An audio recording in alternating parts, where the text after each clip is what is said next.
पड़ोसी थे।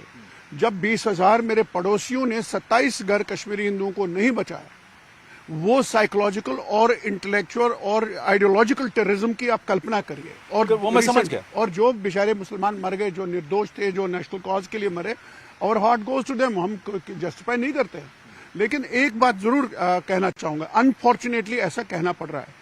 आई was killed because I was Hindu, they are being killed not because they are Muslims, they are not with them. एक गांव में एक school है, उसमें हमारी एक बच्ची है, वो टीचर है, और उसमें जब वो सेफ नहीं है और ओपनली थ्रेट्स आ रही हैं, जो अभी हुआ है कि विल नॉट, आप तो खोमचे वालों को नहीं बख्श रहे हैं, आप बिहार के मजदूर को नहीं बख्श रहे हैं, हमको क्या बख्शेंगे? ये जो 75 साल का कैंसर है वो ओवरनाइट खत्म नहीं होने वाला, उसमें टाइम लगता है।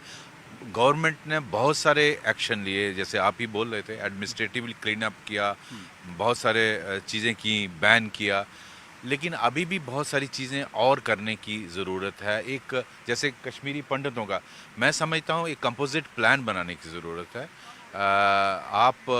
अगर आप एक रिमोट गांव में शुपैया या कुलगाम में किसी टीचर को भेजेंगे, वो मारा जाएगा, इसमें कोई डाउट नहीं। और इस वक्त जो एस्टैब्लिशमेंट है पाकिस्तान में, उसका अपना सर्वाइवल का इशू है। आप पाकिस्तान में हालात जानते हैं, लोग रोटी के लिए तरस रहे हैं, फ्लड के करोड़ों लोग बेघर हुए, तो वहाँ एस्टैब्लिशमेंट को अपनी एग्जिस्टेंस रखने के लिए यहाँ इंसिडेंट करना बहुत ज़रूरी है, वरना उनका वहाँ वो ओवरथ्रो हो जाएंगे। तो ये सारे जो आप देख रहे थे किलिंग्स हो रही थी, ये उसका ही एक हिस्सा है। अदरवाइज़ उनका काफ़ी हद तक नुकसान हुआ है और इसको काफ़ी हद तक करना पड़ेगा। बहुत सारे और कदम लेने की ज़रूरत है, जैसे अभी भी मदरसा चलते हैं, जिस तरह यूपी में एक्शन हो रहा है, यहाँ भी ज़रूर मदरसा सर्वे करने की ज़रूरत है। और उन पर क्या देखने की ज़रूरत है कि रेडिकलाइजेशन हो रही है, ऑनलाइन अगर हो रही है, सोशल मीडिया के थ्रू, उस पर रोक लगना जरूरी है। पर आपको लगता है कि they should actually go as a block, they should be in one particular district where they become a sizeable community and they should be in whatever districts they are sent back into? आपको लगता है कि they should be sent back in an electoral number, कि कम से कम 15-20 हज़ार 30 हज़ार flats एक साथ एक डिस्ट्रिक्ट में जाएं, ताकि उनका एक नंबर हो और उस वार्ड में, उस इलाके में, उस काउंसिल में उनका एक पॉलिटिकल क्लाउड हो? Yes, that will not only ensure that administration is accountable, even political accountability will come, because politicians will also look for the vote bank, and if they become a sizable number, I think that will help. Jammu में डोगराज हैं जिनके बारे में ज़्यादा बात नहीं होती। एक बात है कि सबकी बात होती है, लेकिन डोगराज की बात नहीं होती। तो अब मैं आपसे भी पूछना चाहता हूँ, आप लोग एक जगह ऐसी जगह सैंडविच्ड हैं, डोगरा कम्युनिटी नहीं, जम्मू वासी भी, कि कश्मीर से पैन इस्लाम का एजेंडा पाकिस्तान पुश कर रहा है और पंजाब से खालिस्तान का। तो ये जो K2 एजेंडा है, तो जम्मू बहुत फर्टाइल टर्फ बन जाता है। अगर रिसेंटली अगर हम देखें तो ड्रोन्स ड्रॉपिंग्स, सुंजवान में जो हुआ, और काफ़ी सारे अटैक्स हैं, जो shift theatre of action Jammu में हो रहा है। आप क्या कहेंगे इसको? जम्मू का हिस्टोरिकली जो रहा है, Jammu no doubt it is sandwiched between Kashmir and Punjab, both the disturbed areas. But Jammu का एक अपना कैरेक्टर है। जम्मू का, जैसे मैंने पहले कहा, एक कॉस्मोपॉलिटन कैरेक्टर है।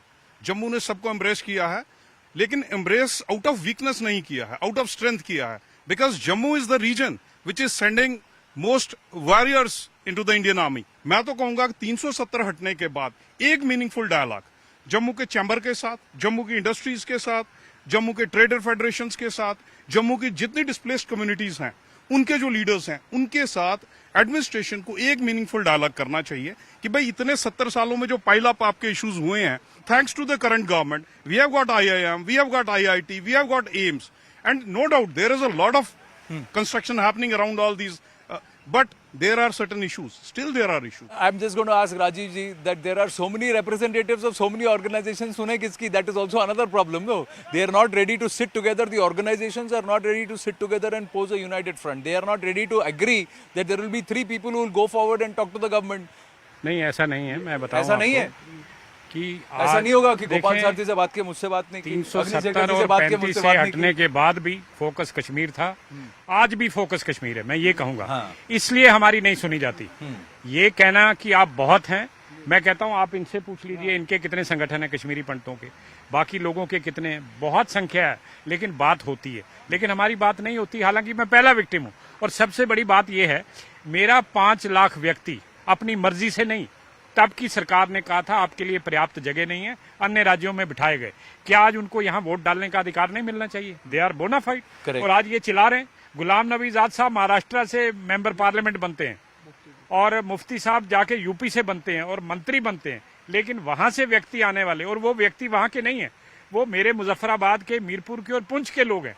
उनको देने में क्या दिक्कत है? और जो पश्चिमी पाकिस्तानी जिनकी 3 पीढ़ियां यहाँ पैदा हुई, यहीं पर पले, यहीं पर जन्मे, क्या उनको अधिकार नहीं मिलना चाहिए? ये किस बारी व्यक्ति की बात कर रहे हैं? इनह्यूमन है। और ये जो बात कह रहे हैं, मैं समझता हूं कि इनकी कथनी और करनी में अंतर है। जब अपनी बात आएगी, अभी आजाद साहब ने यहाँ पर एक बहुत बड़ा प्रोग्राम किया जिस दिन उन्होंने पार्टी लॉन्च की, तो पिछली कुर्सियों पर बिहार और यूपी के लोग बिठाए गए भरने के लिए, तब आपको चाहिए। लेकिन जब आपने वोट का अधिकार देना है तो आपको दिक्कत हो जाती है, आप पीछे हट जाते हैं। मैं समझता हूं कि ये दोगली नीति हमें छोड़नी पड़ेगी और बड़ी सारी चीजें हैं जो आज जिनको ठीक करने की जरूरत है। और आज धारा 370 और 35 से हटने के बाद भी, ठीक कहा मेरे साथी डॉक्टर साहब ने कि जम्मू की बात आज भी कहीं किसी जगह नहीं होती, ना किसी टेलीविजन चैनल में आज आपने उठाई है, ना किसी और जगह। बिल्कुल। वैद साहब, final comments, I have to close the conversation. See, one positive aspect is I totally agree with him that there is no lack of dialogue. That is required. I think the LG's administration must ensure that administration enters into dialogue with all regions and people of all communities. But there is a lot of development push in Jammu and Kashmir. We must see the positive aspect. Today you have IIMs coming up, IITs coming up, AIMS coming up. There were 3 medical colleges, 7 more have been added. 10 medical colleges in a small union territory like J&K. There are 2 central universities which are already almost in the on completion stage. There were already 3, I think five universities, 3 more coming up. Now all this has changed the paradigm here, and is a new industrial policy. Huge investment is coming even from countries like Dubai and UAE, and that is going to change the face of Jammu and Kashmir. Look across POK, hardly anything. You don't have an international airport in POK, you don't have medical college, AIMS, IITs, not but to talk of. To compare and look at the condition Pakistan today, people are dying of hunger. Correct. And J&K under Prime Minister Mr. Modi and Amit Shah ji, the development push is going to change the face. It will take some time for these projects to complete. Right, it'll take some time, but the message is loud and clear. Both LG, Manoj Sinha ji, and of course, Home Minister Amit Shah, and of course, Prime Minister Narendra Modi are people who listen. Now, this is Jammu speaking. आरंभ है प्रचंड, यानी पहली बार जम्मू आए हैं, अच्छी बात हुई है, so that is why I am saying. But ये वादा है कि यहाँ बार बार आना होगा, and we'll continue to speak to the people of Jammu more regularly in this discourse whenever we talk about this region that is Jammu and Kashmir. And of course, we have to make that trip to Ladakh. वो भी due है. But for the moment, I hope you enjoyed watching this very, very special session. Thank you to everybody for joining us.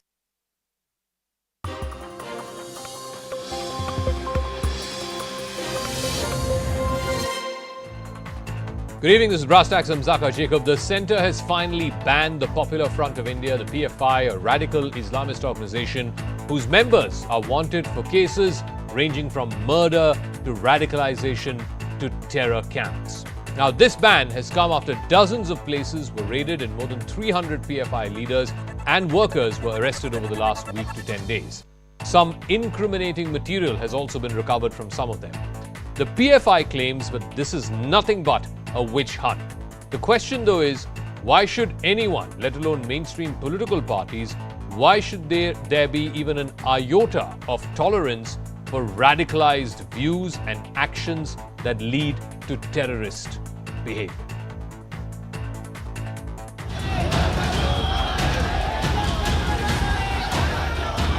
After 2 rounds of intensive raids and more than 300 arrests, it finally happened.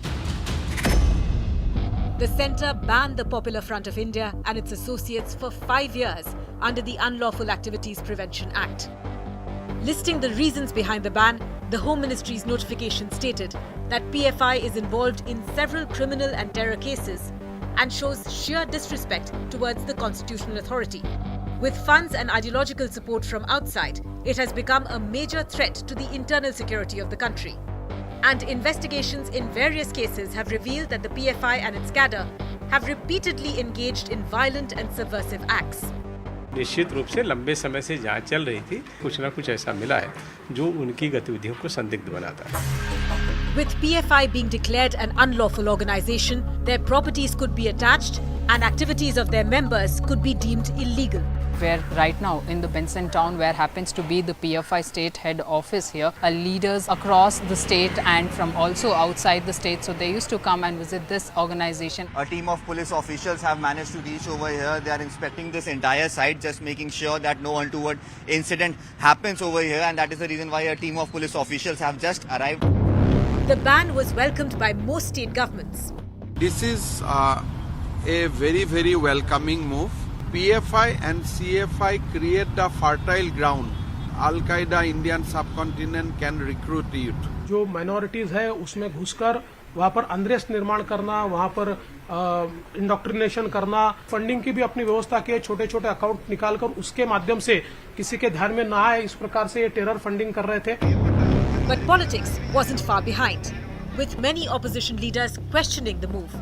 Every Muslim youth will now be arrested with a PFI pamphlet under India's black law UAPA. How come PFI is banned but organizations associated with convicts of Khaja Ajmeri bomb blast are not? Why has government not banned right-wing majoritarian organization? Bans really have not worked in the past. The same people can work with a different name in a different organization. Earlier RSS was banned thrice. Has it stopped them? For several years now, PFI has been one of the biggest threats to India. Their members chopped the hand of a college professor in Kerala. They've been behind cold-blooded murders of right-wing members and obtained explosives to target prominent people and places. So why object to a crackdown on such a radical organization? All right, let me now bring in our guests on this significant decision. Many are saying a decision that should have been taken weeks and months ago, but it's come nonetheless today. A ban on the PFI declared as an unlawful organization for the next 5 years. Ghanshyam Tiwari is spokesperson of the Samajwadi Party, will be joined by Nagaraju Yadav of the Karnataka Congress. Feroz Ahmed Buck is former Chancellor of the Maulana Azad National Urdu University. Sushant Sareen, Senior Fellow at the Observer Research Foundation. Gopal B. Huzur, former IPS officer of the Karnataka Police. And Tausif Ahmed Khan, advocate and political analyst. Ghanshyam Tiwari, let me start with some of the facts. So far in the last week to 10 days, more than 300 PFI workers and leaders have been arrested. Incriminating material, including propaganda material, wireless sets, hoards of cash were recovered from some of these members. There were raids that happened in over 100 places across the last week, 10 days. In the state of Karnataka alone, the PFI is wanted for more than 300 cases ranging from arson to rioting to murder. In the state of Kerala, from where this radical organization belongs or started its journey from, again, there are more than 300 cases, charges ranging from rioting and arson to creating social unrest to even murder. Why should such an organization be brooked in a democracy? Good evening, Zaka, to you, my fellow co-panelists, as well as the viewers.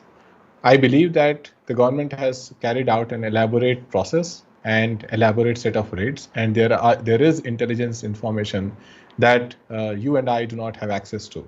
And after such elaborate measures, if the government has decided to ban the organization and the set of organizations associated with the organization, we must wait for the government to put that facts on the table. And we believe that on matters of national security, especially if such a large government agency is involved across the country, we must hold our word and wait for the full facts to appear. At this point in time, if the government believes that this organization is against India, then that is the point of view that we can carry forward.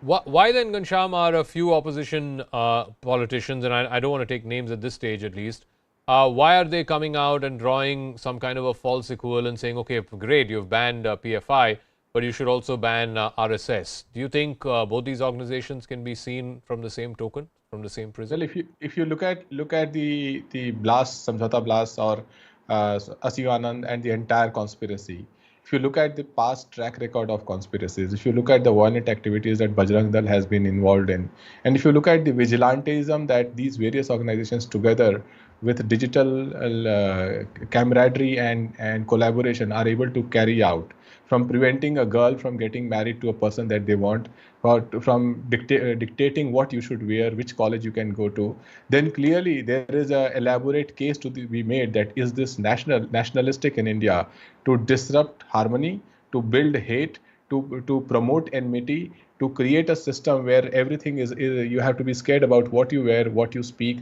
who do you marry, where do you eat, and what kind of food you are eating. So if these things are not nationalistic, then the organizations that are continuously in the news and are only growing by this kind of fan following, by being in news on this, are also not nationalistic. Okay, let me ask Feroz Ahmed Bakht, he's been raising his hand. You don't agree with this equivalence being drawn that there may be organizations on the right wing also who have indulged in violence in the past. There have been instances of blasts where some members formerly associated with the RSS, they have been implicated. Of course, in none of those cases has the trial reached any kind of fruition. But Feroz Ahmed Bakht, please tell Ghanshyam Tiwari and our viewers at large as to why you believe that it's apples and oranges, and why you believe that this is not an equivalence that can be sustained. All right, Zaka Saab, if I am audible. Yes, you are. You know, for a start, with a very humble request to all my co-panelists, including Ghanshyamji, whom I respect to the core of my heart, and you also. You know, I agree with the first portion of Mr. Ghanshyam Tiwari, who said that the government has carried out a very elaborate process, a legal process, which was actually proved by evidence for actually creating this ban on PFI. I agree with him. But the second part of his statement, he says, you know, this will create Hindu-Muslim hate. I totally disagree, because PFI is a terrorist organization and it has been already proved. And as I think you were saying in the beginning, this ban should have been created long time ago because of its activity and evidence, how these people have been funding riots in UP and other places. And, you know, problem with my learned friends like Mr. Ghanshyam Tiwari is that they indulge in a balancing act. Bajrang Dal was doing this, all these, whatever, whosoever was doing something wrong is wrong under, if it is wrong under the Constitution of India. Secondly, you know, ifs and buts, if PFI is doing this thing, the government of India does not put its hand you know, anywhere where it is not sure and it's firm. The government has carried out a very, very sound legal process, and after that only, even I used to tell on certain channels, okay, what has happened to this present government? Why don't they ban PFI? They have banned PFI only after you know, getting the evidence, so many proofs, and of course, you know, I had been to Kerala also. There I had been to the house of one of the workers of you know, this RSS, who was unfortunately hacked by PFI people in Palakkad, right? It's very sad, you know. PFI has been banned not because of Hindu-Muslim, and this Hindu-Muslim hate is created by these people who are politically connected, who actually cater to their you know, political parties. So, you know, no one can condone a horrific crime. Just last few lines. I'll come back to you. We have 30 minutes on the debate. Let me ask Sushant Sareen. Okay, fine. You know, any crime, irrespective of who the aggressor is and who the victim is, you can't be seen as condoning any crime. But there is something, to my mind, that's qualitatively different when a professor's hand is chopped off because of a question paper that he set, in which some people perceived there was something insulting said about the Prophet. On the other hand, and I said, and I'm saying this, you know, whether it is love jihad or killing in the name of the cow, that is also reprehensible. But I'm not sure that you can equate the two. Precisely, Zaka. You know, you have to distinguish between thuggery and terrorism. And I think many people who are drawing a false equivalence between organizations like maybe the Bajrang Dal or any of these other guys, RSS is a different league altogether. But a Bajrang Dal or any of the other organizations with the PFI, I think, you know, they are basically just either providing covering fire to the PFI somewhat insidiously, or they are trying to deflect the debate. The fact of the matter remains that if on the basis on which you are demanding these kind of ban, then I think every political party in this country should be banned. There are parties in the south of India which say the most hateful things against the Brahmins, for example. How is that okay? How is that valid? How is that all right? How is that not hate mongering? There were times when in the south of India, the very same parties Whatever used you are to target saying the is Brahmins. your There are logic. many other. Well, one second, There are many. sir, 1 second. Yeah, go on, finish, Sushant. Yeah. Okay.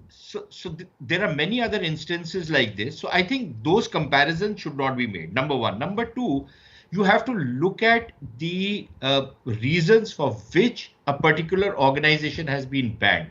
And there are at least from what has appeared in the public domain, there are reams of information which actually justify this particular ban, including the fact that they've been involved in terrorist training, including the fact that they have been involved in terror funding, including the fact that they have been involved in links with international terror organizations and all kinds of dubious foreign organizations. They've received funding from them, they've received training from them. They have been actually indoctrinating their own workers to indulge in violence. So there is so much of evidence. Now, on the basis of this, if you're still going to provide, some kind of equivalence with an organization which basically indulges in thuggery, which cannot be defended in any which manner. Let me make no mistake about it. Okay. It cannot be defended any which way. You have to throw the law book at them as well. And if it doesn't happen, that's a miscarriage of justice. But Okay, so make a equate those distinction two between organizations thuggery is and wrong. terrorism. Okay, I'll get Ghanshyam to respond to that, but let me ask, Nagaraju Yadav, individual members of the Congress Party, not necessarily the official view of the Congress Party, but individual members of the Congress Party also have come, Mr. Yadav, and tried to make this false equivalent, saying, okay, great banning PFI, but why are you not banning RSS? My question to you is, in the state that you come from, Karnataka, since 2007, 310 cases have been registered against the PFI. So, what is the case to allow an organization like the PFI to continue spreading the hate that they are spreading, and also indulging in the violence that they are indulging in?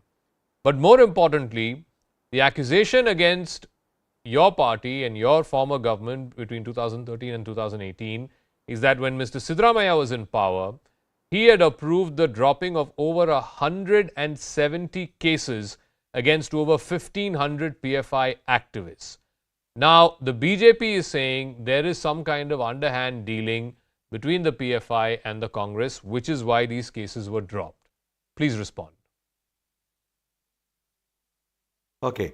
The Congress party, first of all, welcomed the decision of banning any organization which is a part of terrorist activities in the Indian soil, which is not acceptable to us. The ban is accepted. Now the law of the land should prevail to all the organizations which are involved in the hate killing, or in the which are a threat to the Indian secularism of this country, or on Indian soil. Any kind of hateness or the kind of terrorist activities, or involvement of any kind of right-wing activities to fight against the minorities, or the minorities in the name of Islamic terrorism, people trying to go against Hinduism, is not acceptable to Congress, because Congress believes in the law of this land and the constitution, and the secularism of this country is the priority for Congress. The basic issue of Karnataka cases have been referred in the notification by the Government of India today. About Mangalore cases and about other cases have been mentioned. What we are trying to say is the law should be same for everybody.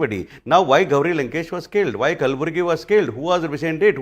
Which are the right-wing activities were involved in that? And also, we have seen in Maharashtra, there is a RSS ex-worker or RSS person has filed an affidavit in the court by saying that they are also manufacturing bombs and other things, which is not told by Congress or Congress workers. It is told by the same RSS workers as this. What we are trying to say is, whether it is RSS, whether it is Ram Sena, whether it is Bajrang Dal, whether it is PFI, whether it is STPI, if anybody is doing unlawful activities, who is involved in terrorism activists in the country, which is not as acceptable to Okay. Congress. Now the matter comes here. When Vajpayee was there, SEMI was banned, and it was converted into be in a PFI today. If PFI is banned today, they all join STPI tomorrow. STPI is nothing but a political wing of PFI. Why have they not taken any action that, even though it's a registered political party, they could have collected evidences against and complained to the election commission to take up the case? Why are they selective in this nature, and why are they very particular about not talking about right-wing activities? Mr. Huzur, please respond to what Nagaraju Yadav is asking. Number one, you can ban PFI, but tomorrow PFI could, metamorphosize into something else with another, name. So nothing stops that from happening.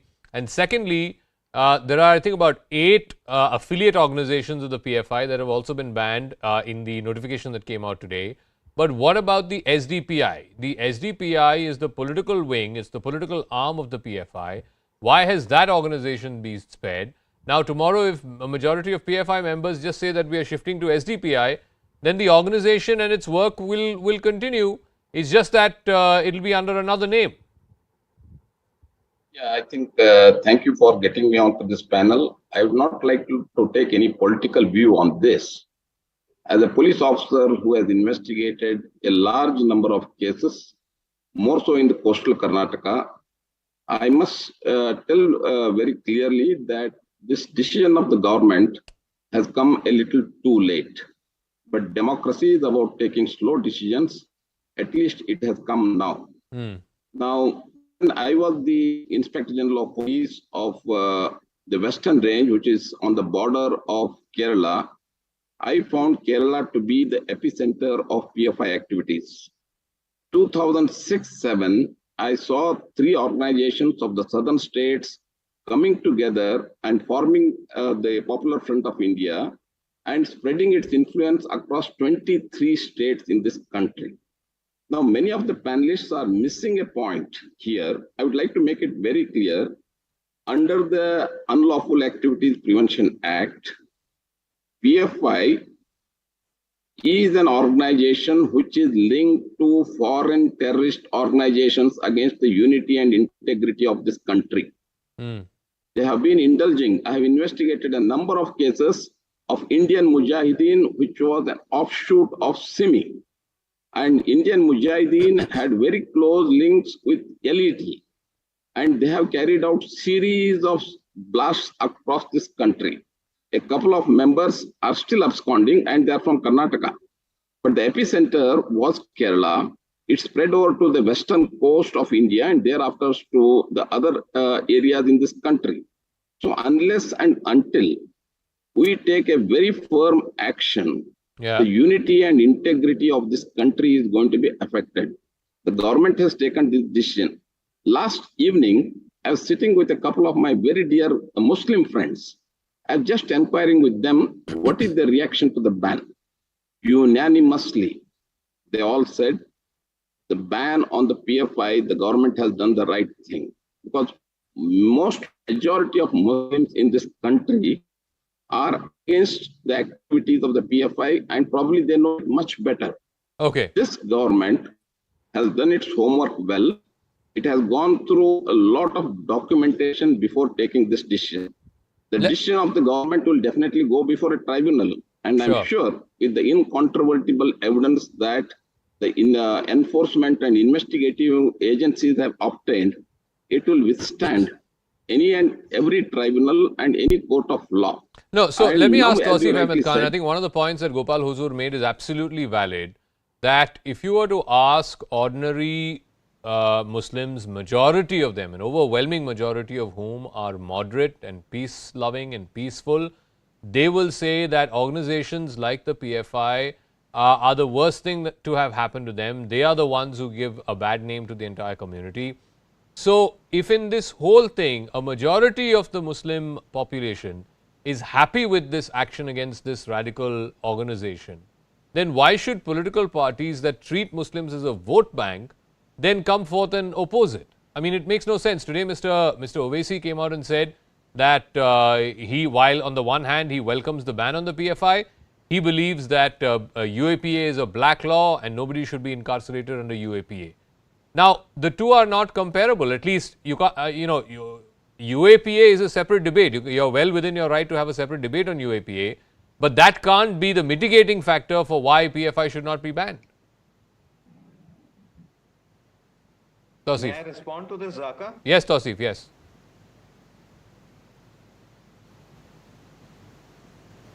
I think you're on mute, by the way. If you can unmute, that'll be great. Just a minute. Am I Zaka, on mute? UAPA is a law which has been widely criticized for its misuse. Under the UAPA, anyone can be incarcerated and that person will rot in jail without getting any bail, without getting any hearing. So there are illegality, the aspects which are inhumane and against the established principle of law. There are these elements attached to that law. That law has been challenged even in the court. So that's a separate issue. The question here is no one. I don't think even Owaisi has said that he supports PFI. I think No, he hasn't, yeah. he clearly said that he does not support the PFI, and no Yes. one, even I don't support, and I haven't heard any Muslim public figure coming out and saying that they support PFI. Rather, they are happy, they welcome that ban is placed on PFI finally. The demand here is that if you find member of PFI with pamphlet which talks about creating India or turning India into an Islamic state in 2047, and on the other hand you have a similar the opposite demand in the opposite camp every day to turning India into a Hindu Rashtra where Muslims will have no right to vote or other minorities will have no right to vote. So why this bias against the action when there are can I ask one interjectory PFI question? members No, who murdered have you ever? RSS worker? I just want to know. They are UAPS slapped. No, but RSS members also murdered PFI members in South. So why no terror charges slapped on them? Fair enough. There No, is the I want to ask one question. question Is though. about the bias. I want to ask one question though. I know that RSS and other right-wing affiliated organizations have been talking about Hindu Rashtra for a number of years now. But the point that you said that when in their ideology of Hindu Rashtra also includes no voting rights for minorities. I've not heard any RSS person say that. Subramaniam Swamy, come on, Zaka. For this very reason, Subramaniam Swamy was thrown out of Harvard, and we all know which camp he belongs to.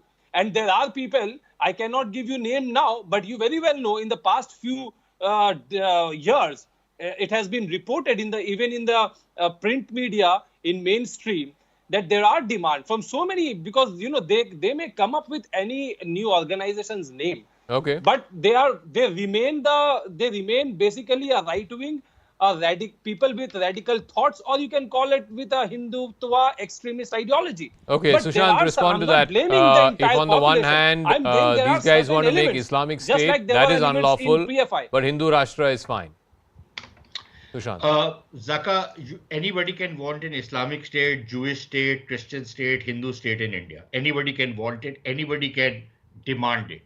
The question, however, is, and even though it violates the Constitution and the basic principles of the Constitution, the question is that is this being demanded by an organization, and what is the organization preparing to bring that demand into reality? And that is where it becomes problematic as far as an organization like the PFI is concerned, number one. Number two, I didn't know that Mr. Swamy was part of the RSS. Number three, the gentleman from the Congress party who wants a ban on the RSS, good for him. But, his government, his party's government was in power from 2004 to 2014. Why did they not ban the RSS at that point of time, even though they were cooking up cases? If you listen to, if you accept the testimony of the Home Ministry official, I forget his name, Mr. Money, I think, RVS Money, yeah. Whatever. Yeah, RVS Money.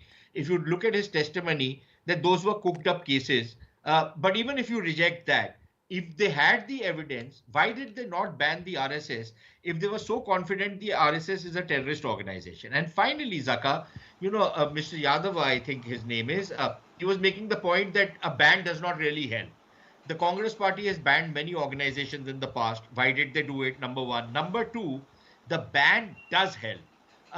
The ban is not a panacea. It's a necessary condition to disrupt the functioning of an organization, to degrade its functioning. Okay. But it's not a sufficient condition. The sufficient condition is that you keep going after the various new avatars and mutations of that particular organization. And that is where I think governments across the board have been remiss in not going after those particular avatars. Okay. But to say that a ban does not help is utter nonsense. Ghanshyam Tiwari, also please respond to the earlier point. One second, I'm coming to you, Tausif. 1 second. Ghanshyam, the earlier point that Sushant made, that you have to make a distinction between thuggery and terrorism.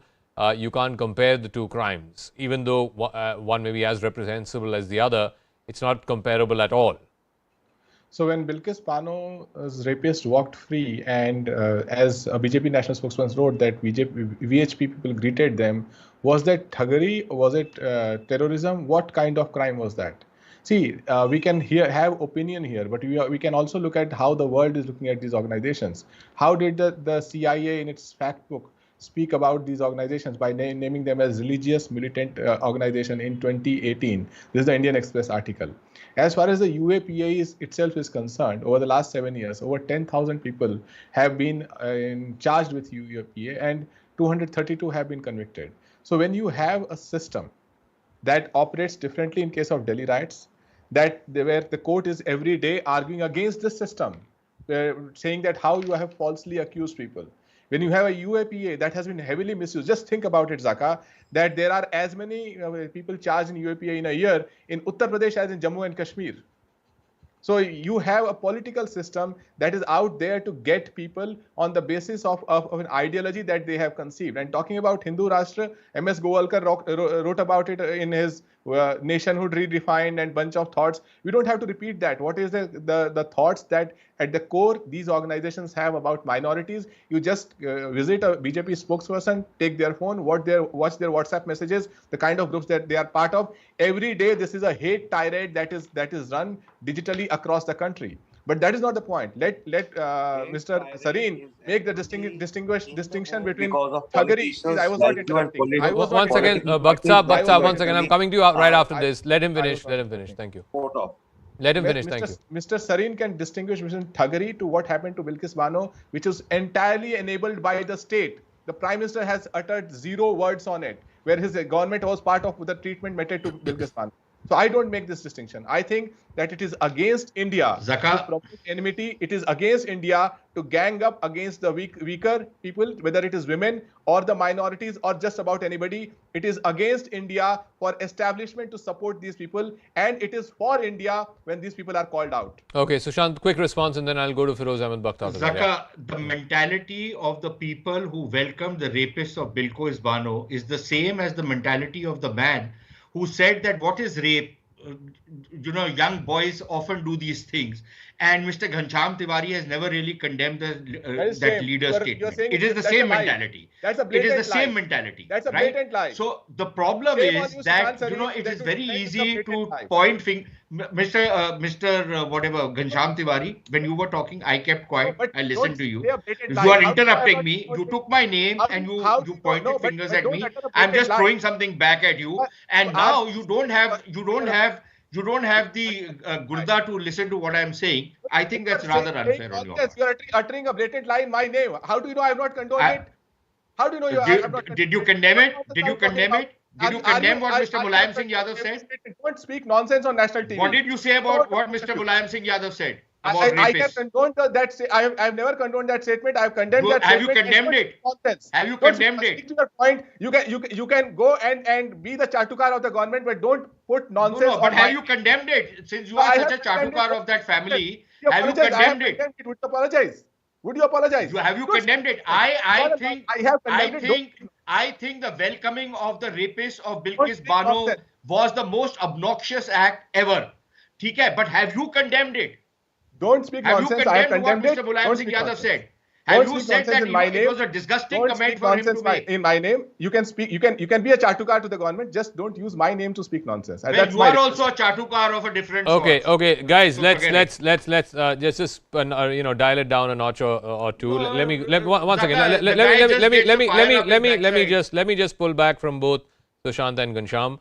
Let's dial it down a bit. Let me go back now to Firoz Ahmed Bakht, who wanted to make a point. Firoz Ahmed Bakht, it comes back to at least the evidence that's been put out in the public domain as far as PFI is concerned, and I say this again, this has to be proven in a court of law, whether it is funding from foreign countries, whether it is sending Indian citizens to fight on behalf of ISIS to Syria and Turkey.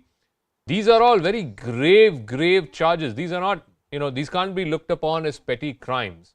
So I'm very clear in my mind that the activities that PFI was alleged to have been involved in are of a far more serious and a far more grave nature than you would have, vigilantism crime or gangs of people killing others or warning others in the name of the cow, etc. It doesn't quite, it can't be seen as on the same page. Absolutely, Zaka, very well mentioned. And let me tell you, the government of India should put a very, very proper check on the funding system of each and every organization. For any reason, whatever they get the funding for, whether it is for any madrasa, it is for any organization which indulges in terrorism like PFI, because many people are getting these funds in the name of poor students, but these funds don't go to poor students. They go to the so-called the people who take huge bulging funds for for any madrasa or anything. It should stop, right? Okay. Because apart from that, let me assure all the people, crores of people who are listening to me on this program, that Muslims of India, they are law-abiding, they love India, they are patriotic, they are nationalistic, they are Sanskarwadi, they are Rashtrwadi, they are Deshbhakt, except a fringe minority which is incited, which is misled, which is provoked, and which is in fact misguided by people like Mr. Owaisi, Mr. Tawqir Raza Khan, and maybe Azam Khan and the ilk of that. But otherwise, people of India believe in this tenet. This is another tenet of Islam, Hubbul Watani Nisful Iman, that half of the faith of Islam is to be patriotic, to be nationalistic, to be faithful to one's nation. That is Bharat Mata, that is India. And in fact, it is whole of the faith. This is what most of the Muslims believe in India. Okay. Except the fringe, very small percentage, maybe less than one even, who are misguided. Okay. Now, having said that, let me finally, finish my assessment. The government of India has done the right thing by putting a ban on this organization, and this government is a go-getter. It is a well-meaning government, and it is a government which is not against any community, which is for all the people. All right, I got your point, Mr. Firoz. Let me ask Narayan Yadav, Nagaraju Yadav. Mr. Yadav, it comes back to, again, I'm coming back to your state of Karnataka, where in the 2018 elections,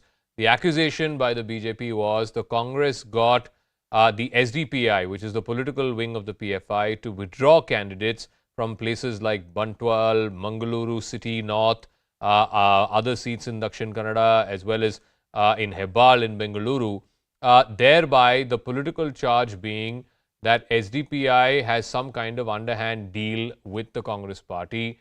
Please respond to that charge.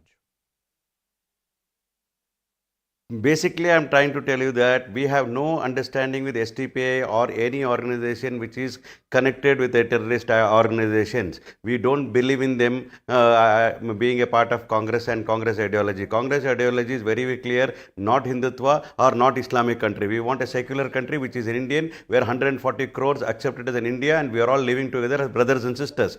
That is the basic idea and ideology of Congress. Now, the basic idea is this: they were saying that between 13 and 18, the Siddaramaiah government had withdrawn 175 cases. That's what was mentioned earlier in our co-panelist.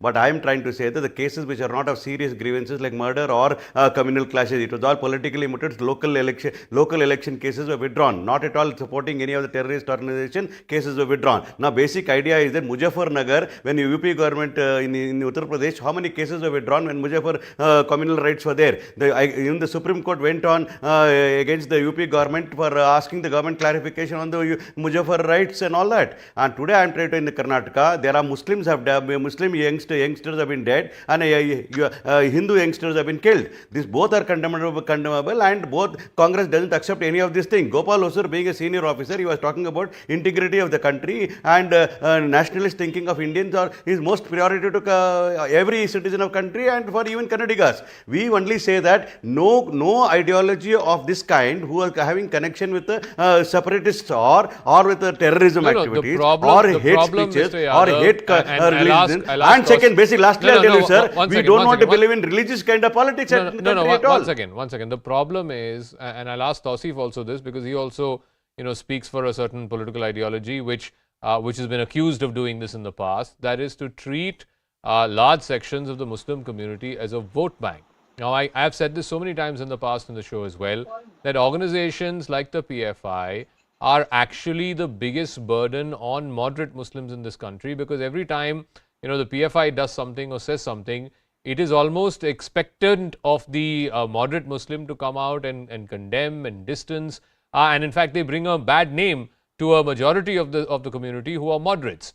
And when political parties treat them as vote banks, then you start pandering to organizations like the PFI, or at the very least, you start looking the other way when they start spreading their tentacles. No. Zaka, One thing I'll tell you, the Congress doesn't want please, to have Tausif, any yeah. affiliation Thank you, with Mr. any Yadav. Thank you, Tausif.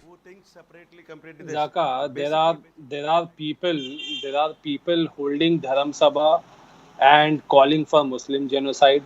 There are people taking out procession, asking for genocide of Muslims, brandishing weapons in their hands, and there are demands for Hindu Rashtra, and there are lynchings. But yet these people are still, not put behind bar. No terror charges are slapped on them. Then why no action against them? Because they are pleasing a certain vote bank. Can we not say this? Can we today not say that BJP is banking on its own vote bank? BJP, which talks about only 80% vote, BJP, BJP, whose senior leaders have time and again talked about how Muslims should go to Pakistan, how they should have no right, how this India belongs to only Hindus. Then what kind of vote bank are they attracting? There is only one vote bank in India, and that is Hindu vote bank, which BJP thinks that they have created with that 33% vote share that they have. Okay. On the other side, if you talk about Muslim votes, where are the Muslim vote and where are the Muslim vote bank? It is a split. One side you have OIC, then you have Congress, then you have RJD, then you have even Nitish Kumar, which gets these votes. No, but vote. In Bengal, that you have vote Trinamool and you being have Congress splintered and has you have nothing to do. Muslim votes for all of them. Tausif, the fact that vote may be splintered between different parties does not make it any less a vote bank. The fact is that it's been treated as a vote bank over the years by different political parties. But anyway, I'll give Sushant the final words. Also, just 10 seconds, Zaka, just 10 seconds. Okay, just 10 seconds. 10 seconds. I've got 1 minute to wrap up the whole debate. Yeah, 10 seconds. Now Tausif. you see, in February this month, this year, Megh Mela, a Dharam Sansad was organized, where Varanasi-based Shankaracharya Parishad Swarup, Hindu Rashtra Nirman Samiti Chief Kamleshwar Upadhyay, Senior Supreme Court Lawyer B.N. Reddy, Defense Expert Anand Vardhan, Sanatan Dharam Scholar Chandramani Mishra, and World Hindu Federation President Ajay, all of them were present, and a draft resolution of Hindu Rashtra was passed with Varanasi proposed as the capital instead of Delhi. Okay. Sushant, when a Yati Narasimhan calls for mass genocide of Muslims, how is that any different from what the PFI is doing or advocating for? Sushant. Zaka, again, it's a question. Not that I'm a defender of Yati, whatever the guy's name is, but if he has made a hate speech, he should be proceeded against under the law. You want to ban him, you ban him. There will be crazies in a country of 1.3 billion people. Is there an organization like the PFI which is backing Mr. Yati or whatever his name is, right? Now there has to be some objective criteria on the basis of which you proceed against people. There are all kinds of mad people in this country who make all kinds of hateful comments. Like I said, you go down to Tamil Nadu, just recently you've heard such nasty things to be said about the Brahmin community, right? You go to some other parts of this country, you will see nasty things being said about the Dalits. Okay. You go to Bengal, for example, you've had pogroms against the BJP guys, right? By Mr. Tausif Ahmed's party. At least that's the allegation against them, right? You've had this kind of violence. So nobody's saying that India is the land of milk and honey and everything is, hunky-dory out here. There are huge problems, huge social tension. But within all of that, if you have an organization like the PFI, which indulges in the kind of actions it is accused of indulging in, then I think a ban is required. Okay, I'll leave it at that. I'm completely out of time, but let's be very clear about two things. One, I'm out of time. I'm out of time. Thank you. I'm completely out of time. I'm clear about two things. One, I think this ban was long overdue because of whatever information there is available of the role of the PFI in various nefarious activities, and that information is there in the public domain. So that's number one. Number two, just because there is a ban, does it mean that this cannot metamorphosize into something else? It surely can. It was SIMI earlier, and this was pointed by the Kerala government in an affidavit in the Kerala High Court as far back as 2012. But the fact that it's come late, does it justify not coming at all? I think that is something that we can all accept. That is not something that should be even brooked. Now, I'm going to take a quick break. As I take that break, let's remind you that you can vote for your favorite sports person, the athlete who you feel deserves to be the Indian of the Year in the sports category. Just go to indianoftheyear.com and cast your vote. And this is going to be the most prestigious awards in news television. That's going to come later on in the next few days. So go ahead and cast your vote. I'll catch you on the other side.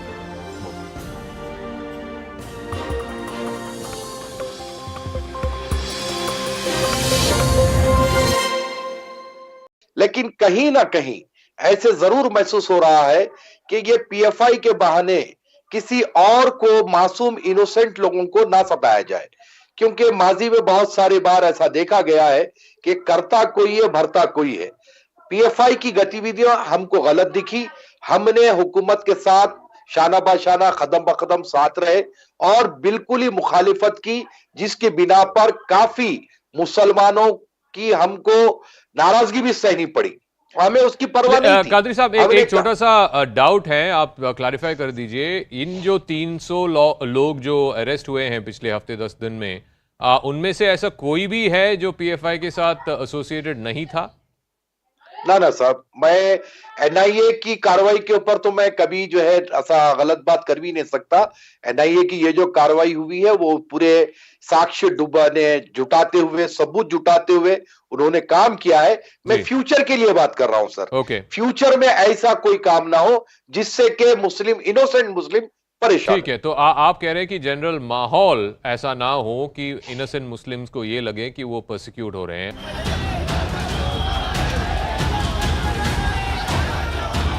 After 2 rounds of intensive raids and more than 300 arrests, it finally happened. The centre banned the Popular Front of India and its associates for 5 years under the Unlawful Activities Prevention Act. Listing the reasons behind the ban, the Home Ministry's notification stated that PFI is involved in several criminal and terror cases and shows sheer disrespect towards the constitutional authority. With funds and ideological support from outside, it has become a major threat to the internal security of the country.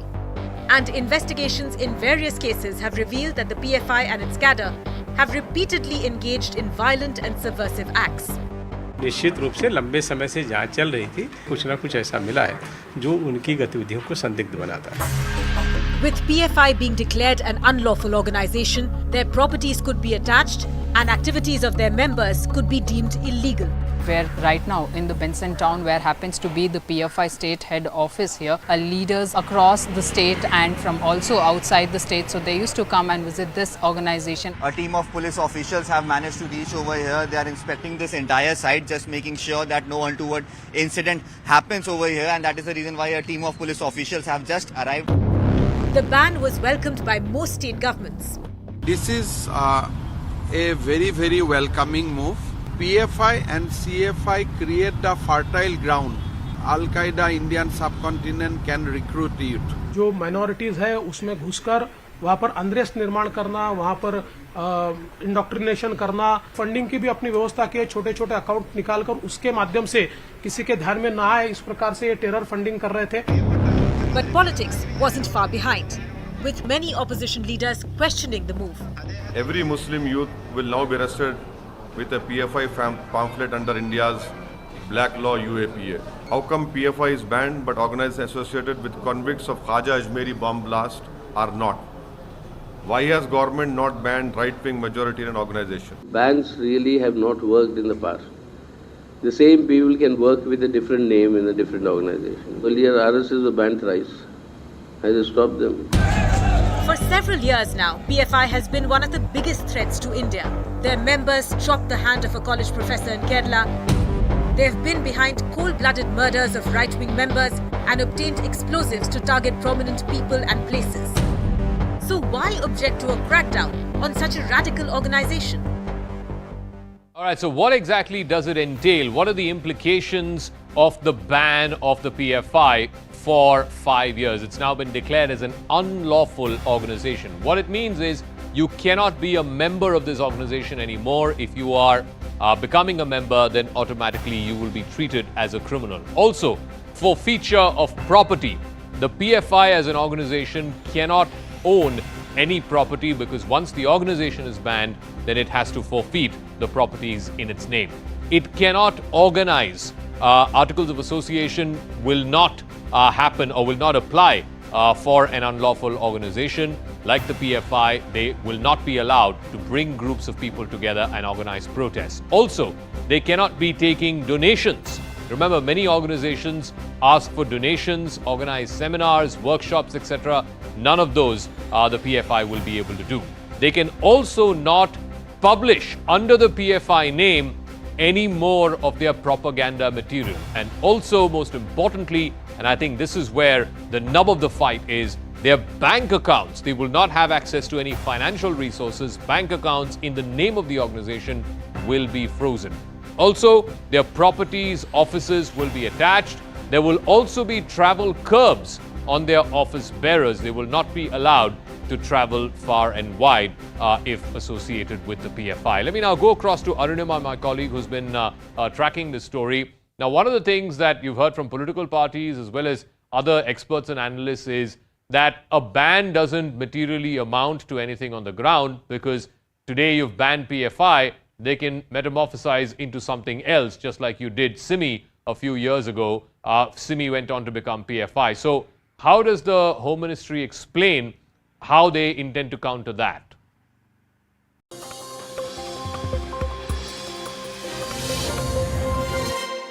Welcome back. We're getting breaking news here on the Rajasthan story. Days after an open rebellion in the Congress's Rajasthan unit, now Chief Minister Ashok Gehlot is arriving in Delhi. He'll be here later tonight.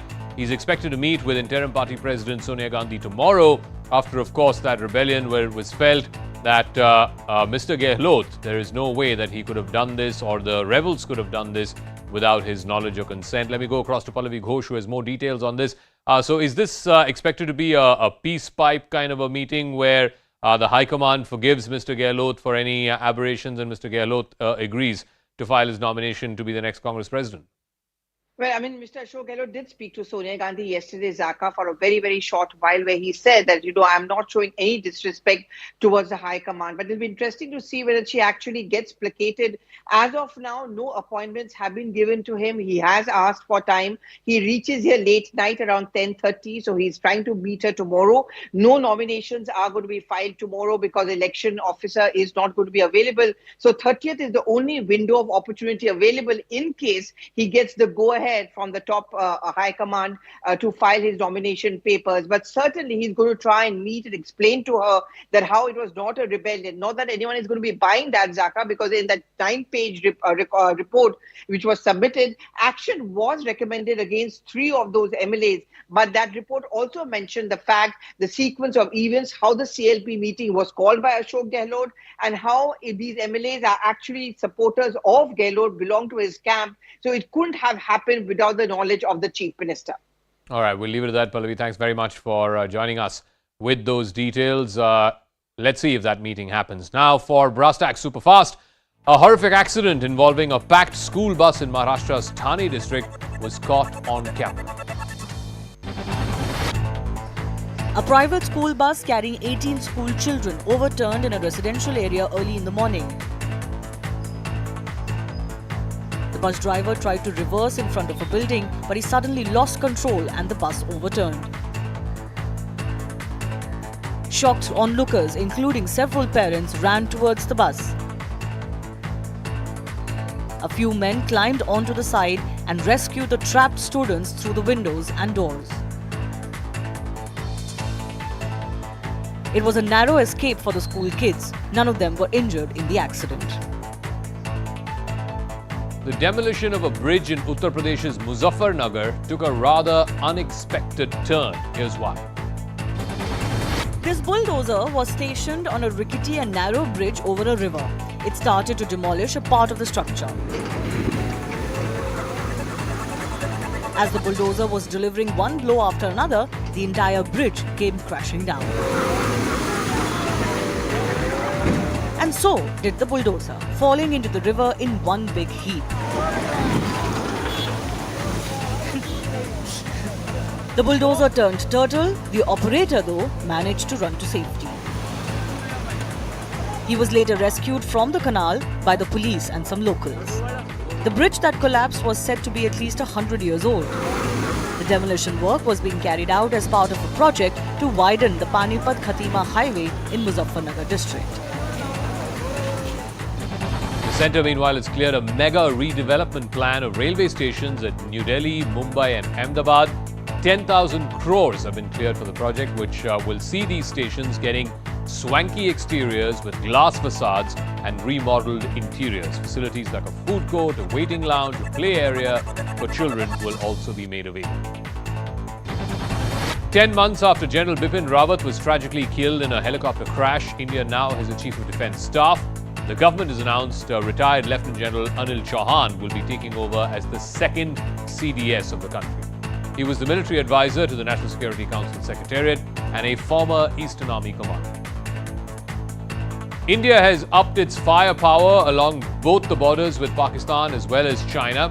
The army will procure an additional 100 K9 Vajra T guns. The 7th Regiment of the M777 howitzers, it's being raised. Also 10 regiments of indigenous Pinaka weapon systems. The army is also procuring a range of unmanned aerial vehicles. A majority of gun and rocket systems that the army is getting happen to be indigenous.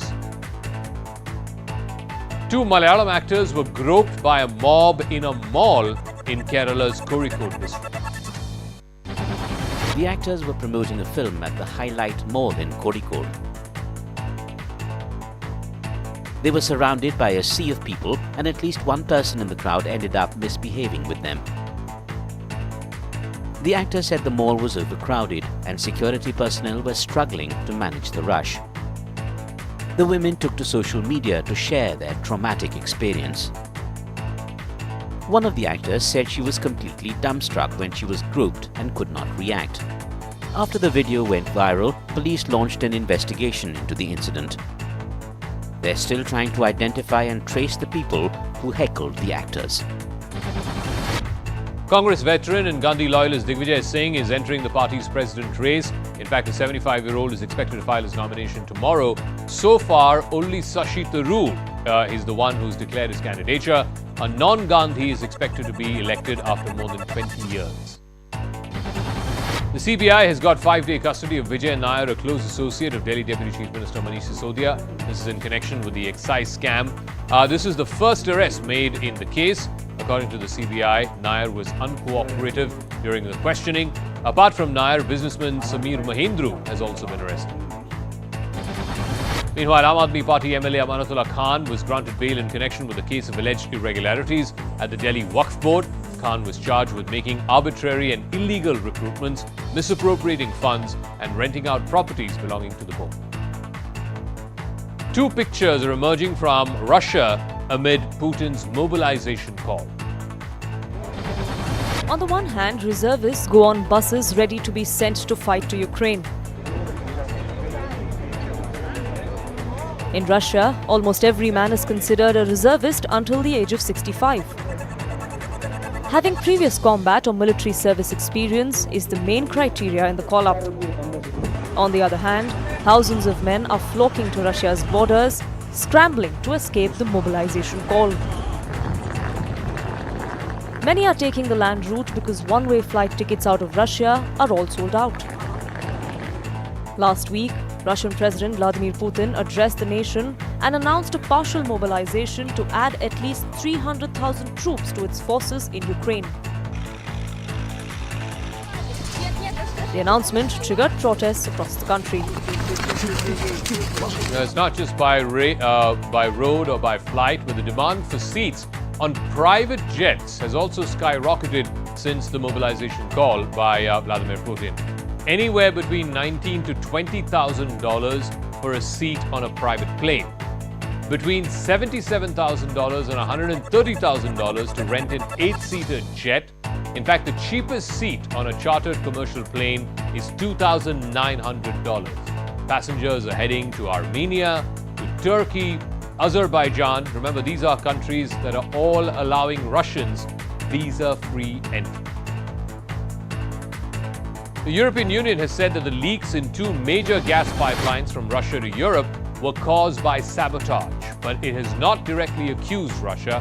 Explosions near the Nord Stream pipelines resulted in major leaks. In the past, the EU has accused Russia of using the Nord Stream line as a weapon against the West. Typhoon Noru has left a trail of destruction in the northern Philippines. It's the most powerful typhoon to hit the country this year. It caused widespread flooding and power outages in northern Philippines. Typhoon Noru brought heavy rains and strong winds after making a landfall. Floods submerged residential areas and vast swathes of farmland. People were seen wading through the chest-deep water. More than 17,000 people were moved to emergency shelters from high-risk communities prone to tidal surges, flooding and landslides.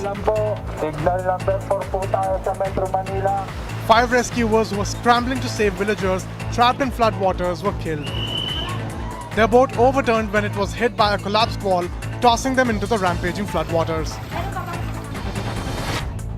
Meanwhile, that's not the only hurricane around. Officials have called Hurricane Ian an extremely dangerous one, which is likely to inflict catastrophic winds and storm surges as it nears landfall in Florida. The storm is just shy of Category 5. It's already delivering heavy winds and rain. More than 1.75 million people have been evacuated. Heavy rains and landslides in Arunachal Pradesh have led to some hair-raising moments. An SUV was swept away by floodwaters and fell down a hill in Arunachal Pradesh's Subhansiri district. A few people were seen standing around the vehicle which was stuck in the floodwaters. The car kept swaying in the floodwaters, moving closer and closer to the edge of the cliff. And then, soon after, the SUV was washed away down the gorge. It's unclear if there were any occupants inside the car. Heavy rains have been wreaking havoc in Arunachal Pradesh, triggering landslides and flooding.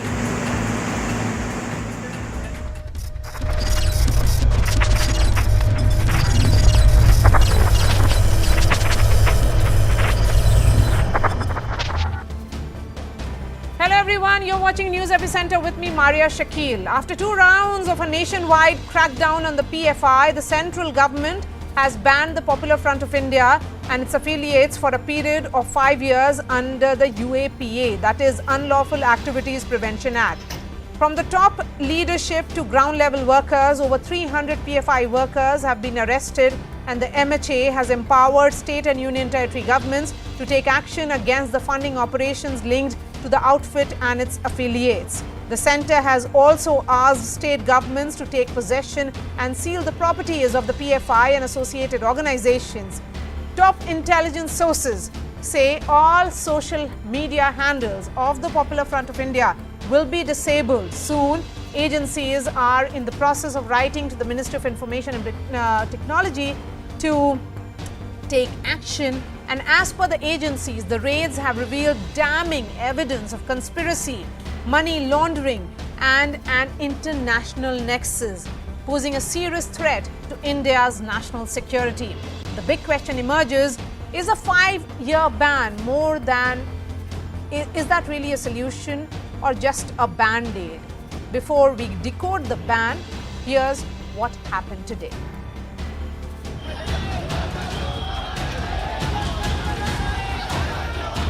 After 2 rounds of intensive raids and more than 300 arrests, it finally happened. The centre banned the Popular Front of India and its associates for 5 years under the Unlawful Activities Prevention Act.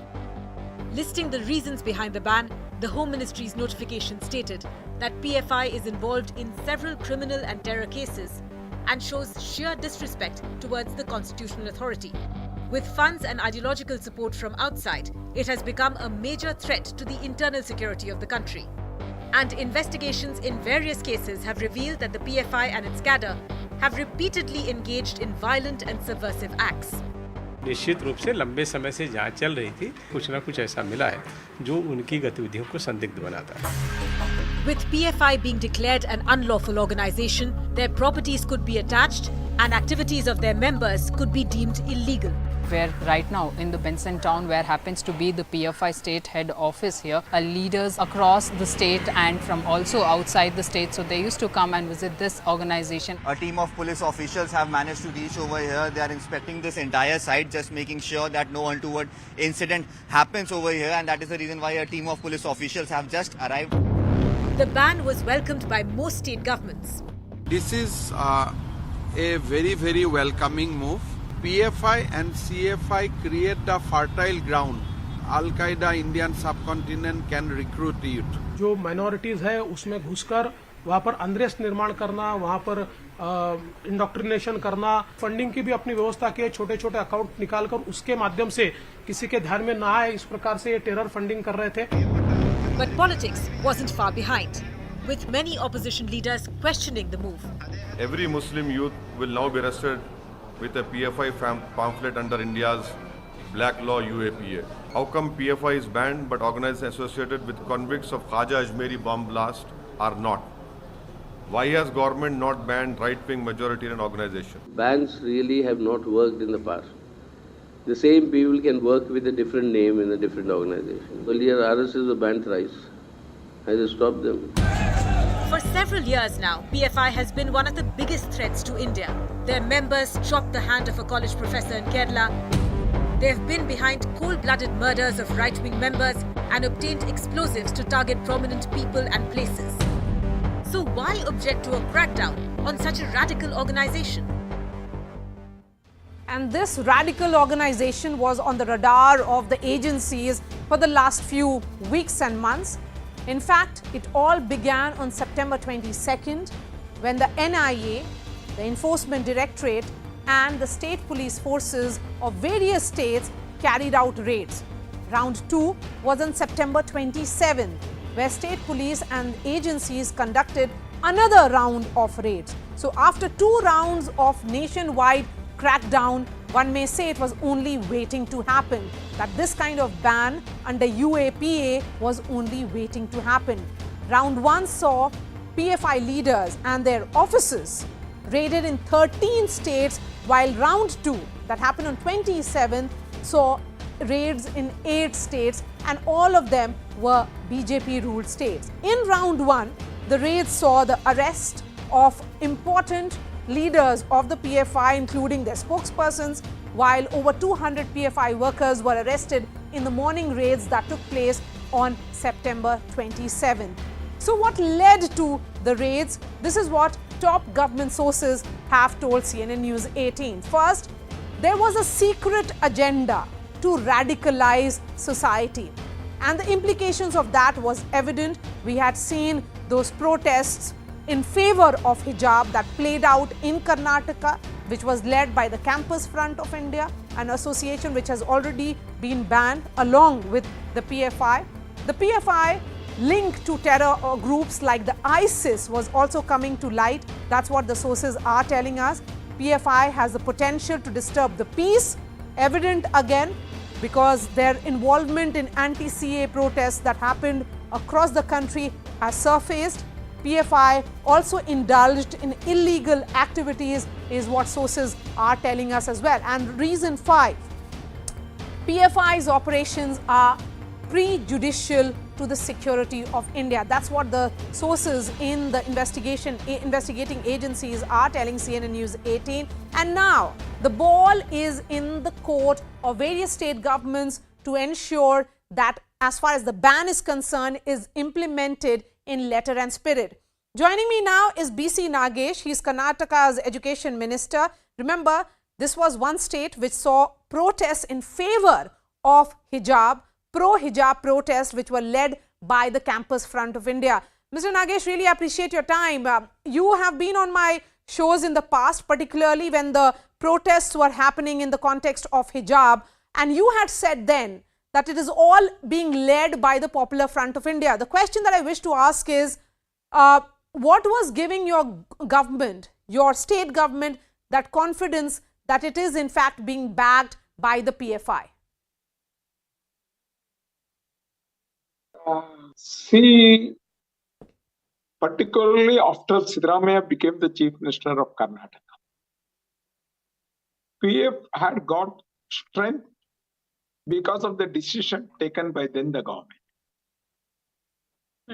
So, I heard from other sources and even from the media that the Home Ministry and our police department had clearly said not to remove cases on PFI because it's not a good organization, it's anti-national organization which always wants to see that society should be divided.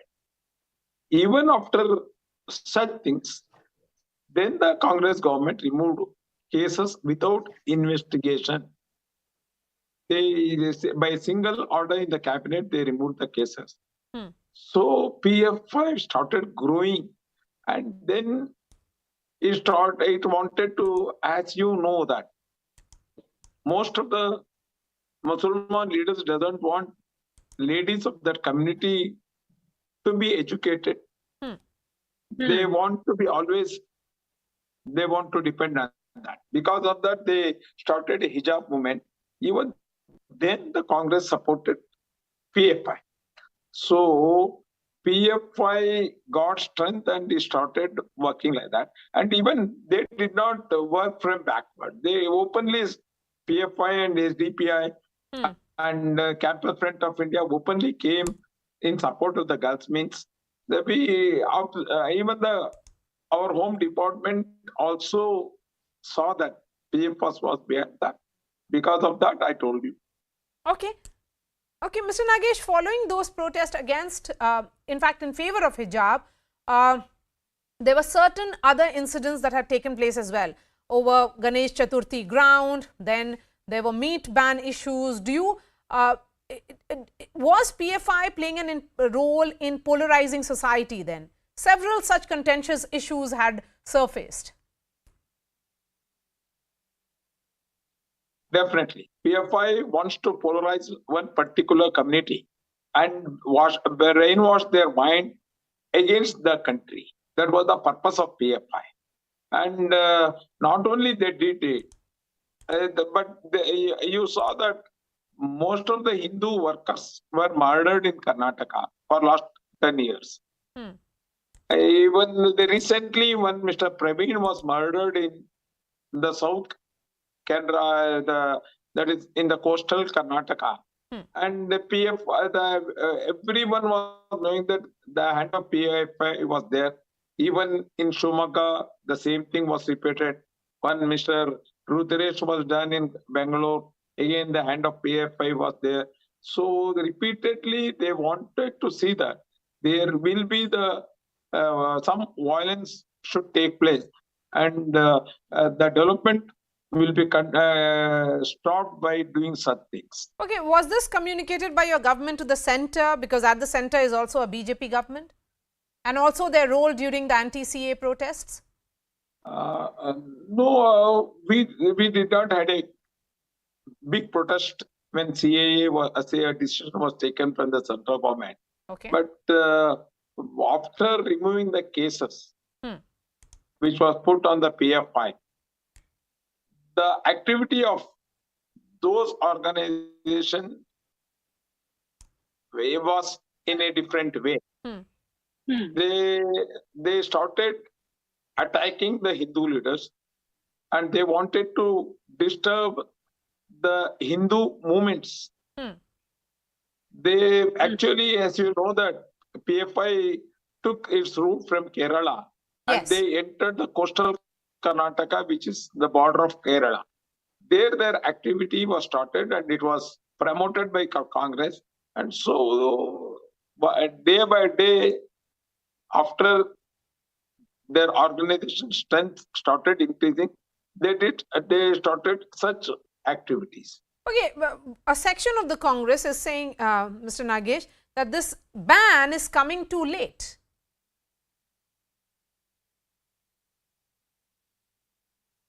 No, as you know, BJP always respect democracy.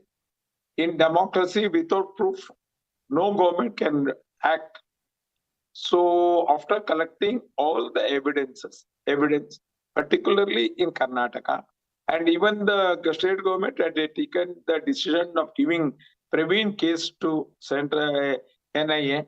So NIA acted in that case, and after getting the information, after the investigation, government took a right stand. Really, the way the central government took a decision is really, I want to respect both Narendra Modi ji and Amit Shah ji for such a great decision.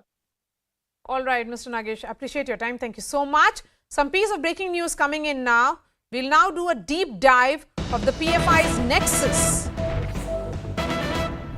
with the recent communal flashpoints that created a law and order situation in the country. These are some exclusive details that have been accessed by CNN News 18.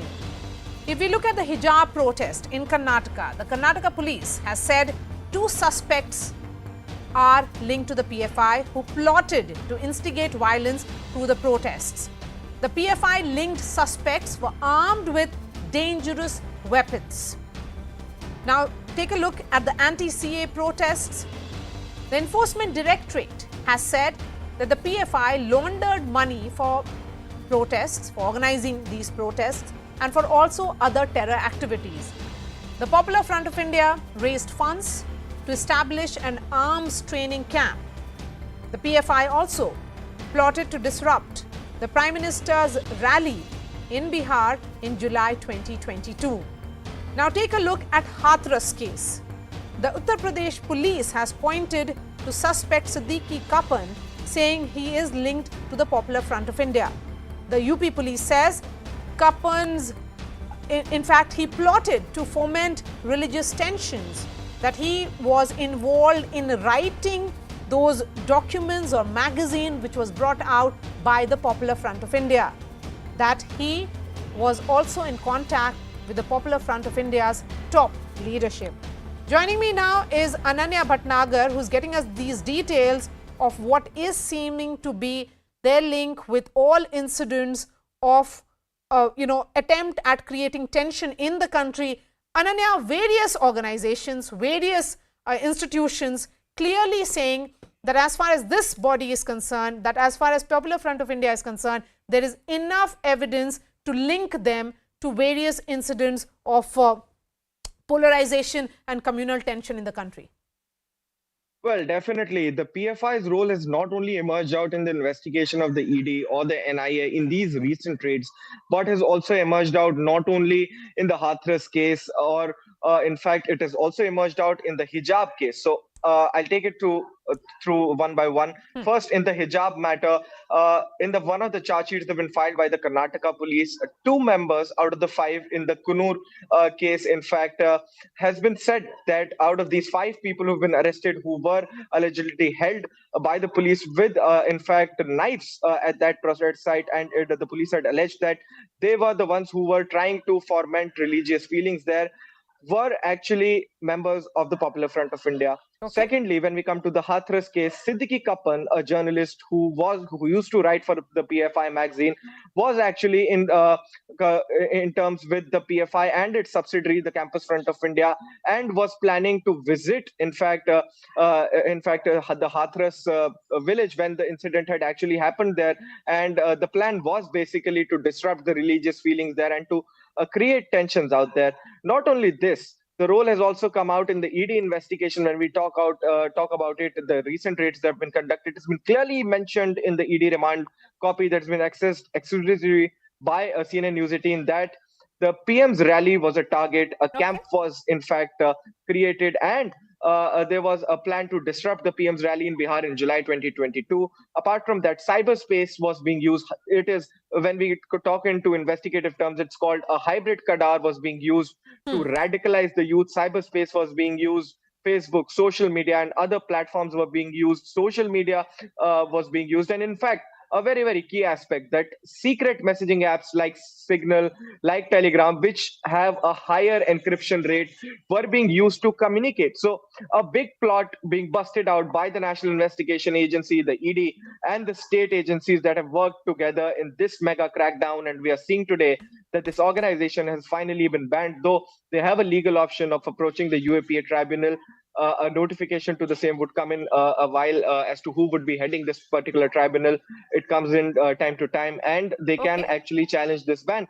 But a very, very key aspect at this moment is that their involvement is there in a lot of activities. And in fact, the Enforcement Directorate says that they were actually terror funding as well. The funds were being used to fund also the CAA protest, the anti-CAA protest that had happened in not only in the national capital, but also in various other states in the country. When the Citizenship Amendment Act was brought in, a communal angle was being given to these protests, that it is against a certain community. But what has also emerged out is that the PFI was actually funding these protests. Thank you so much for joining me, Ananya Bhatnagar, there, getting us the latest in the investigation and talking about how the Popular Front of India was linked and has been linked to various incidents of communal tension that India has witnessed in the last few years. Joining me on the show, Dr. Anshul Avijit, spokesperson of the Congress, Dr. Geeta Bhatt, academician, Yashwardhan Azad, former IPS officer. We also have Advocate Ehtesham Hashmi, he is political analyst,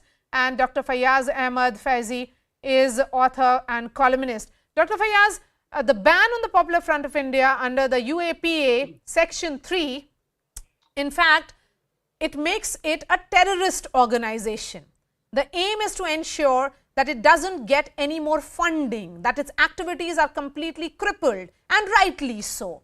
Shouldn't more and more people from the Muslim community now come out openly supporting this ban? That is the need of the hour, because it's becoming political unnecessarily.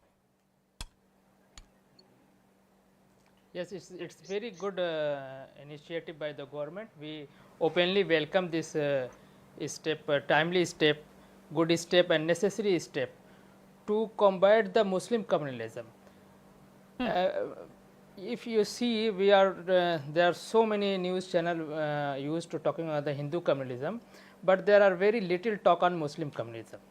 And I think, in my opinion, Hindu communalism is the reactionary event of the Muslim communalism. So, first time government has taken a big and a strong step to combat the Muslim communalism. So, it's a very good step, and it directly fulfilled the 90% of total Muslim, which are the indigenous Muslim. We called as Pasmanda Muslim. Because the main victim of this radicalization or we people, the indigenous Pasmanda Muslim. Yes. They are poor, they are deprived, so they easily get radicalized by these Ashraf-led organization, mainly Popular Front of India. I think that point that has been made here, Yashwardhan Azad, Yashwardhan Azad, this point that is being made by Dr. Fayaz Ahmed becomes important. He is talking about Panda Muslims or Muslims who are not very well to do. They do not have educational support, they do not have financial support, and then they get lured by organizations such as Popular Front of India. Of course, this has been banned now. I am looking at that notification that was put out by the Home Ministry, and they say clearly that the PFI and its associates or affiliates or fronts operate openly as a socio-economic, educational and political organization, but they have been pursuing a secret agenda to radicalize a particular section of the society, working towards undermining the concept of democracy. And that's what happened in the case of hijab protests. That's what happened in the case of anti-CA protests. You see, Maria, taking off from what my last learned panelist had said, let me say at the very outset that 99.99% of the Muslims in our country have nothing to do with organizations like PFI. It's a fringe outfit, and this outfit had it coming. This ban was coming because everywhere the kind of activities it was indulging in was going to attract the provisions of the ban. Now, you realize that even if you see a little bit of chronology in Kerala itself in 2010, when it was the Marxist government, when it called it the Islamic State and it trying to create an Islamic State, to 2012 when Oman Chandi, a Congress man, was the CM, and PFI was disallowed to do that freedom parade because they said it is nothing but an organization called SIMI in new form. The question is, a rabid communalist may not be a terrorist. So I would say the internecine battles, the communal battles which are being fought between the RSS and all that are of not much importance. The important part in the PFI arrest is the three things. One is radicalization. Radicalization, again, there is a very, very minuscule percentage of people who are being attracted and motivated on the digital platforms, and PFI has a role. That is what the NI is saying. Number two is the organization of the terror camps. Yes. Now, there is a special provision in the UAPA Act for punishing the terror camps. And number three is the terror funding. Now, there is collection going on in Muslim countries. That's fine. That really doesn't matter. It is coming through Hawala channels. Okay, that is an income tax thing. But if it is being used to sponsor or fund any activities which is against the integrity and unity of the state, then that is the point. Now, what I'm saying is that the NI has a tough job. It has to put up a huge amount of evidence, and it has to present before a tribunal within 30 days, saying that these are, matched out by the solid evidence they have. And only then, because the tribunal will call the PFI people also. Now, the PFI has dissolved itself, but the CFI has gone to the court. So there is a battle ahead, but what has been done so far, I think it was coming for some time. Yes, but officials there, Yashwardhan Azad, are clearly saying that there is ample documentary and digital evidence also on the terror activities of the Popular Front of India. Dr. Anshula Vijit, today is